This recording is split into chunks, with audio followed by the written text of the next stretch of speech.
Metals की बात आप दोनों ने छेड़ी है, अमित और पंकज, तो जिंदल स्टेनलेस की बात कर लेते हैं। नतीजे हालांकि सेकंड क्वार्टर में आप देखिएगा थोड़े से नरम दिखाई दे रहे हैं, खासतौर से 61% हमने देखा है मुनाफा गिरा, एबिटा में भी कुछ प्रेशर बनता हुआ दिखाई दिया है, मार्जिन भी 15% के 6% पर आ गए।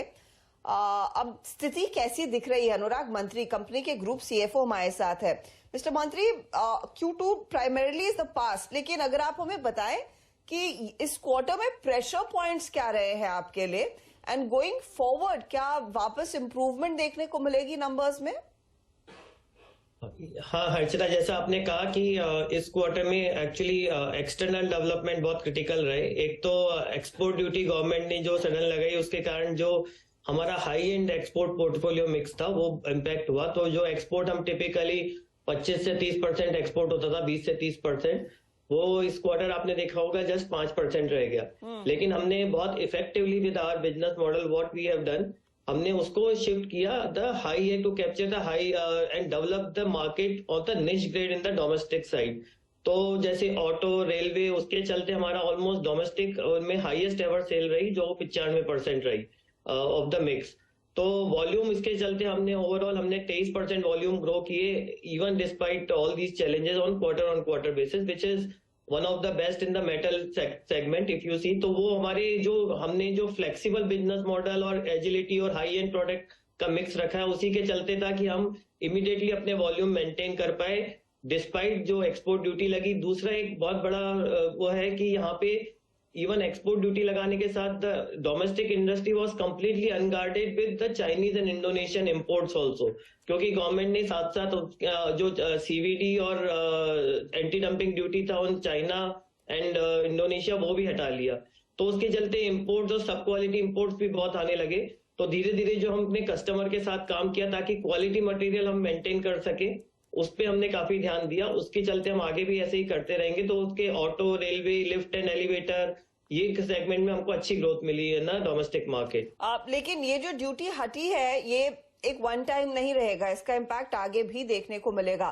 तो इसको मिटिगेट करने के लिए आपकी क्या तैयारी है, या फिर आपका थ्रस्ट डोमेस्टिक बिजनेस को ही बढ़ाने पर रहेगा कमिंग क्वार्टर ऑनवर्ड्स? तो देखिए हमने गवर्नमेंट से जो एक अपील की है कि एक तो जो सर्टेन ग्रेड्स का इंडिया में मार्केट नहीं है, जैसे 1500 mm से ज्यादा वेट का जो स्टेनलेस स्टील होता है उसका इंडिया में, और प्लेट्स का एक लिमिटेड मार्केट है। तो उसके चलते जो हमने कैपेसिटीज लगाई थी वो एक्चुअली एक्सपोर्ट डेडिकेटेड कैपेसिटीज थी। उसमें हमने काफी इन्वेस्ट नहीं किया, बड़ा कैपेक्स इन्वेस्ट किया। तो ये एक एक्सपोर्ट ओरिएंटेड जो थी और मेक इन इंडिया के गवर्नमेंट के एफर्ट के चलते इसको एक्सपांशन किया गया। तो उसके लिए हमारा गवर्नमेंट से रिक्वेस्ट है कि जिनका इंडिया में मार्केट अभी लिमिटेड है उसमें एटलीस्ट उस वाली रेंज में हमको अलाउ किया जाए ऑन द एक्सपोर्ट ड्यूटी। तो एक तो वो एक्सपोर्ट ड्यूटी हटा के, दूसरा एक हमारा जो है कि डोमेस्टिक में हम we will continue to develop the high end market. तो अच्छी चीज ये है कि यहाँ पे जो सेगमेंट्स हैं, जैसे वंदे भारत है, अब वंदे भारत ट्रेन में जो कोचेज हैं वो स्टेनलेस स्टील के हैं। वैगन्स में गवर्नमेंट जो रेलवे का अंदर गति शक्ति जो पुश आ रहा है फ्रेट कॉरिडोर्स का, उसके चलते वैगन्स पे अच्छे स्टेनलेस स्टील की डिमांड आ रही है। तो ये सब हम ट्राई करेंगे, ये सब हाई एंड जो मार्केट जो डेवलप हो रहे हैं इंडिया में उसको कैप्चर करते जाएं। एंड हम क्वालिटी प्रोडक्ट है तो हम वी आर वेरी कॉन्फिडेंट कि हम इस मार्केट को बहुत अच्छे से कैप्चर कर पाएंगे। मेट्रो एक अच्छा है जिसमें गवर्नमेंट ने जो प्रोजेक्ट डिस्कस में 80,000 करोड़ के नेक्स्ट 5 साल, तो मेट्रो कोचेस पूरे स्टेनलेस स्टील के बनते हैं। तो ये भी एक अच्छा वॉल्यूम डोमेस्टिक मार्केट में जो है, जो हमारा मार्केट रहेगा।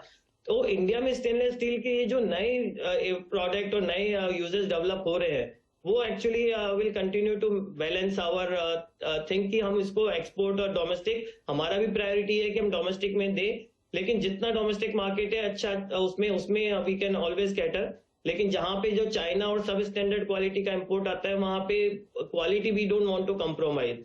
That's the reason we would always like to have a very quality segment जहां पे थोड़ा प्राइस थोड़ा सा डिफरेंट होता है। लेकिन जो यूरोप और यूएस में बहुत ही सराहा जाता है, लेकिन यहाँ डोमेस्टिक में उसके लिमिटेड कंजम्पशन पॉइंट्स हैं अभी।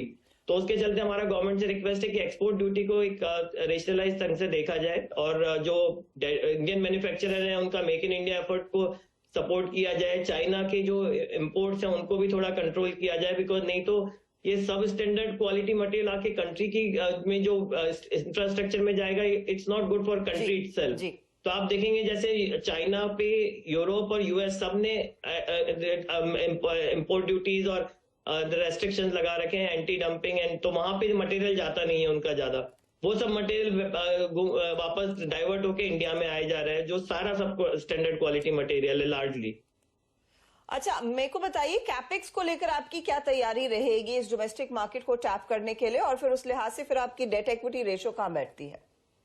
कैपेक्स हमने बहुत फास्ट पेस पे किया और हमारा एकदम फैग एंड पे हमने, और जो कैपेक्स अभी हमारा जो डबल कैपेसिटी कर रहे हैं उड़ीसा में, वो एकदम ट्रैक पे है। And by this year end this financial year end we will be ready with our capacities, जो हमने डबल कैपेसिटीज के साथ।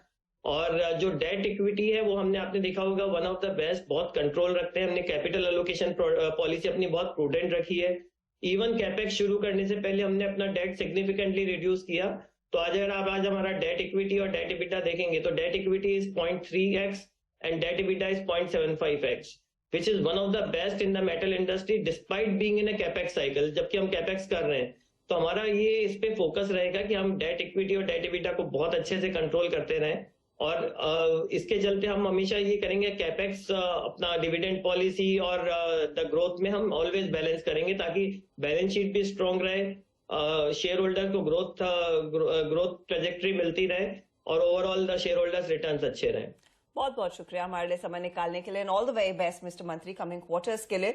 तो ऑफ कोर्स इंटरनेशनल बिजनेस पर थोड़ा सा दबाव बनता दिखाई दे रहा है, लेकिन कंपनी अब फोकस कर रही है हाई ग्रोथ एरियाज, भारत में ऑटो सेक्टर ऑफ कोर्स, और डोमेस्टिक मार्केट में जो डिमांड बढ़ रही है उसको कैप्चर करने के लिए। स्टॉक आपके सामने 4.5% ऊपर। इंडिया सीमेंट मुनाफे से घाटे में आ गई है।